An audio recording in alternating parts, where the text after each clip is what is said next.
Taniqli tarixchi olim, o'zbek xalqi milliy qo'shiqlari ijrochisi, xushovoz va lirik xonanda, O'zbekiston Respublikasida xizmat ko'rsatgan xalq ta'limi xodimi, tarix fanlari doktori professor Hojiakbar Hamidovning nomini butun O'zbekiston ahli yaxshi taniydi.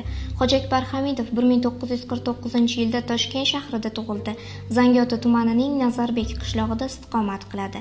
Hojiakbar Hamidov 1973-yilda Toshkent davlat universitetining tarix fakultetida o'qidi. Mehnat faoliyatini 1975-yilda Toshkent davlat pedagogika institutida o'qituvchilikdan boshlagan.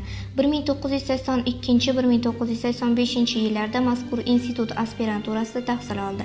1986-2016 yillarda Toshkent xalq xo'jaligi instituti, hozirgi Toshkent davlat iqtisodiyot universitetida faoliyat ko'rsatib, dotsentlikdan professorlikkacha bo'lgan katta yo'lni bosib o'tdi.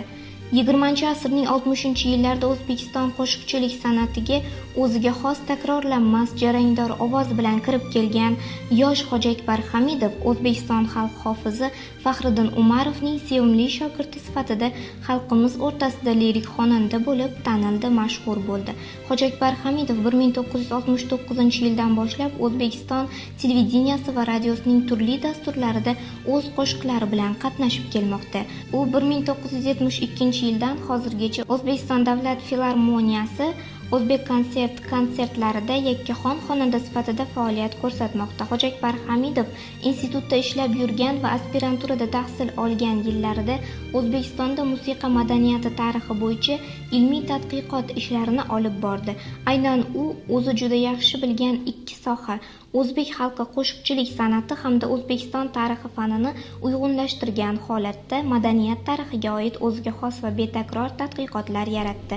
Hojiakbar Hamidov 1985-yilda Toshkent davlat universitetida akademik Erkin Yusupov ilmiy rahbarligida O'zbekistonda badiiy havaskorlik san'atining rivoji 1971-1980-yillar mavzusida nomzodlik, 1997-yilda O'zbekiston Fanlar akademiyasi tarix institutida O'zbek an'anaviy qo'shiqchilik madaniyati tarixi eng qadimgi davrlardan hozirgacha mavzusida doktorlik dissertatsiyalarini muvaffaqiyatli himoya qildi.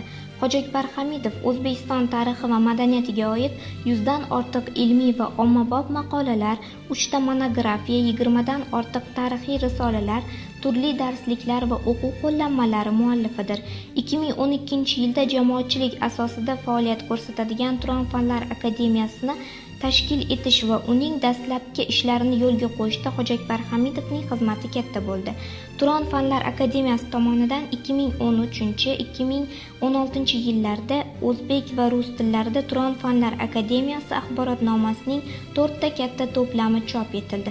Turon tarixi va Istoriya Turana jurnallari nashr qilindi.